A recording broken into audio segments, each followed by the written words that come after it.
সকলোকে স্বাগতম জনাইছোঁ আমাৰ নতুন ঘৰটোৰ সৈতে। তো আপোনালোকে এনেকুৱা এটা ঘৰ বনাম বুলি ভাবিছে নেকি? আৰু যদি ভাবিছে তেনেহ'লে আজিৰ ভিডিঅ'টো সম্পূৰ্ণ চাওক। এইটো ঘৰ হ'ল আছাম টাইপ ডিজাইন ঘৰ, 26x18 ফুটৰ ডিজাইনৰ ঘৰ। তো এনেকুৱা ডিজাইনত যদি আপোনালোকে বনাব বিচাৰে তেনেহ'লে আজিৰ ভিডিঅ'টো সম্পূৰ্ণ চাওক আপোনালোকে। তেতিয়াহ'লে একদম মানে শেষলৈকে চালে মানে আপোনালোকে আইডিয়াখিনি পাব যে এনেকুৱা এটা আছাম টাইপ ডিজাইনৰ ঘৰ বনালে আপোনালোকে কিমানখিনি বাজেটত বনাব পাৰিব।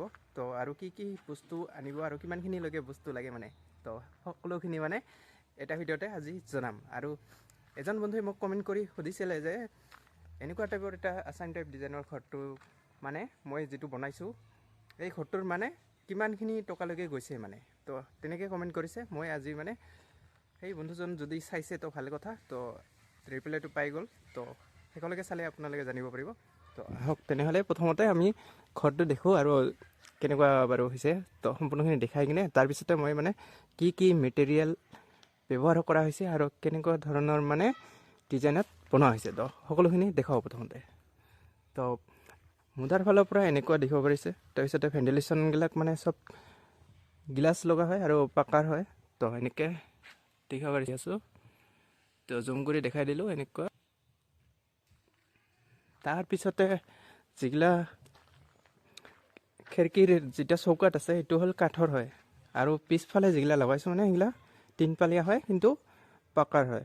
তো তেনেকৈ পাকাৰ পিছফালে যদি চব পাকাৰ হয়। আৰু আগৰ ফালে মানে যিমানখিনি খিৰিকী আছে সকলোখিনি খিৰিকীত মানে চৌকাতগিলা তো কাঠৰ লগাইছোঁ। আৰু দৰ্জাৰো দুখন দৰ্জা কাঠৰ আৰু মাজত যিখন আছে সেইখন মানে পাকাৰ লগোৱা হৈছে। তো ঘৰটোৰ আগফালৰ পৰা এনেকুৱা ডিজাইনত দেখিব পাৰিব আপোনালোকে। দেখিছে লম্বাটো 26 ফুট আৰু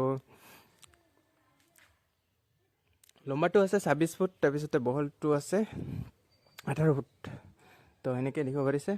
আৰু ওপৰত টিনটো লগাইছে একদম মানে নৰ্মেল টিনটো লগাইছে আৰু তো 35 mm।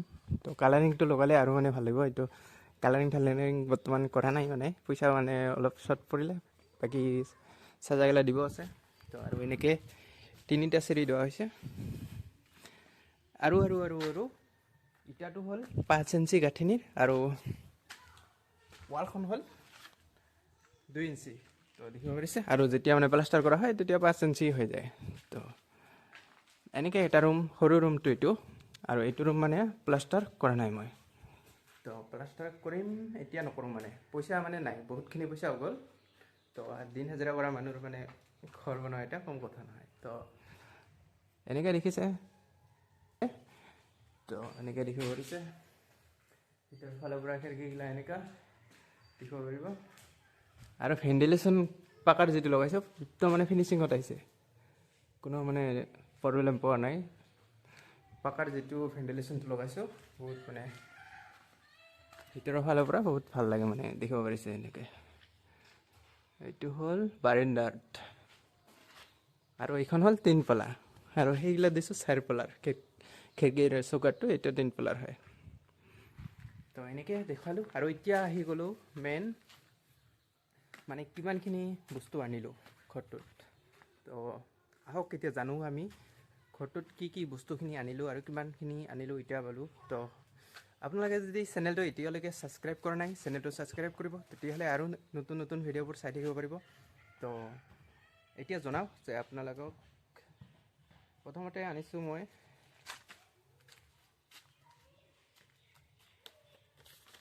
মই এইখন পাল্টি কৰি ল'লোঁ। তো প্ৰথমতে চিমেণ্ট আনিছিলোঁ 32 বেগ, মানে 32 বেগ চিমেণ্ট অনা হৈছিল। পূৰা কমপ্লিট মোটামুটি ঘৰটো ফাউণ্ডেশ্যনৰ পৰা ফুল ৱাললৈকে এনেকুৱা গৈছে।